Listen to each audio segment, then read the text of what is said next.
Good morning. Good morning.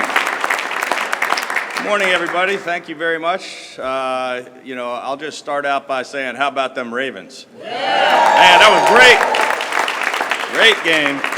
I stayed up late last night, too, so hopefully I won't screw up my remarks. But I was pretty excited to be watching that game. So thank you very much, Mr. Secretary. I want to thank all of our hardworking state employees who joined us this morning for this exciting announcement that we have. We're here today to announce some exciting news on a long-awaited, transformative project for Baltimore City that we have been committed to and pushing hard for since day one of my administration. A strong Maryland depends on a strong Baltimore City, which is why our entire administration has been fighting for change here.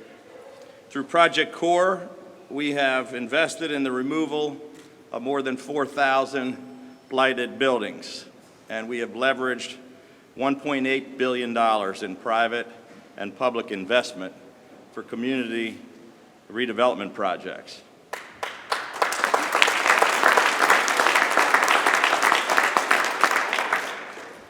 We're pushing for tough anti-violent crime legislation to help get dangerous, repeat violent offenders off the streets. We've committed more than $6 billion in direct aid to Baltimore City, provided over $1 billion for public safety and crime control efforts, invested nearly $4.2 billion in Baltimore City transportation projects, and an historic $4.7 billion to K-12 education in Baltimore City. No governor in the history of Maryland has ever invested more in the city of Baltimore.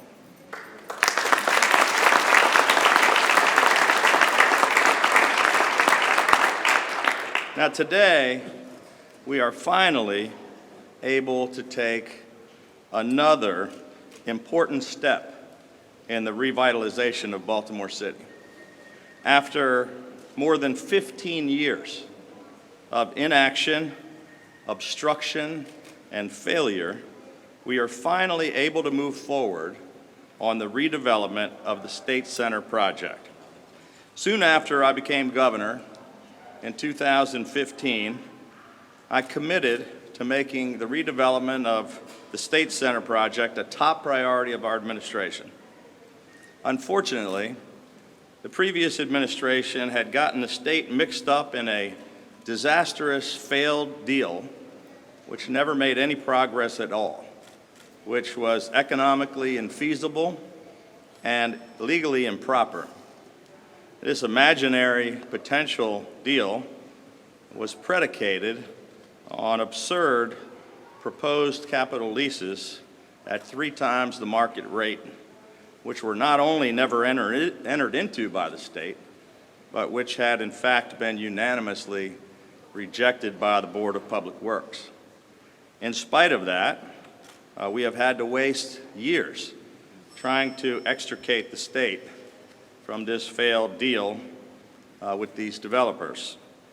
Our repeated efforts to get this project moving for the citizens of Baltimore have been delayed over and over again by a group of developers and lawyers motivated by greed who have been seeking to extort state taxpayers to pay an outrageous sum of money for a deal which never materialized, never made any economic sense, and which was never going to happen.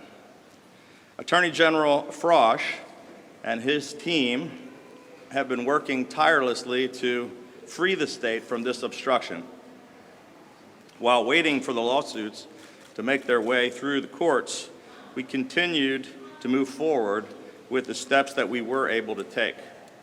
Last June, I directed the Department of General Services to do a solicitation for what they call an EOI, an expression of interest, seeking potential master developers for the redevelopment of State Center. In August of last year, we were pleased to have received numerous very strong expressions of interest. The Attorney General's office has recently advised us that we are now free to take the next steps, and I am happy to be announcing today that effective immediately, we will move forward with the next two steps by issuing the RFI, the request for information, and RFP, request for proposals, to expedite an agreement in order to achieve a bold, transformative redevelopment of the State Center project. I am today authorizing the Maryland Stadium Authority to lead this process in coordination with the Maryland Department of General Services. Currently, 3,300 state employees in 12 different agencies work within the aging buildings here at the State Center complex. We will start the process of relocation in various phases so that we can begin the demolition of some of these older buildings to allow for the redevelopment of the project. Maryland Department of Labor and its 744 employees, currently occupying 140,000 square feet in the Utah building, will be the first agency to relocate from State Center. All executive agencies and the jobs associated with them that are currently in the State Center buildings will remain in Baltimore City. And the plan is to move the 12 agencies and the 3,300 state employees to areas in and around the Central Business District, which will absorb and occupy more than 1 million square feet of office space, and which will be a dramatic boost to help stabilize downtown Baltimore. The proximity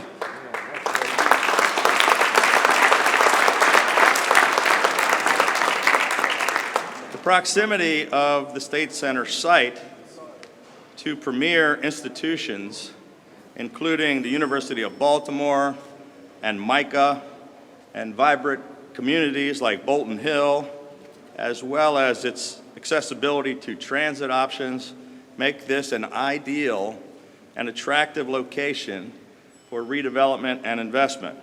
And we will work closely with the community and with the city to ensure that the redevelopment of this site addresses the priorities of the local citizens, including not just new employment opportunities, but also additional affordable housing units, community amenities, including a much-needed grocery store and other retail options, which the community has asked for, with the goal to make this a better place to live, work, and play. The redevelopment of State Center and the addition of 1 million square feet in downtown Baltimore will both go a long way toward the revitalization and transformation of this city. And they are just one more way that we are changing Maryland for the better.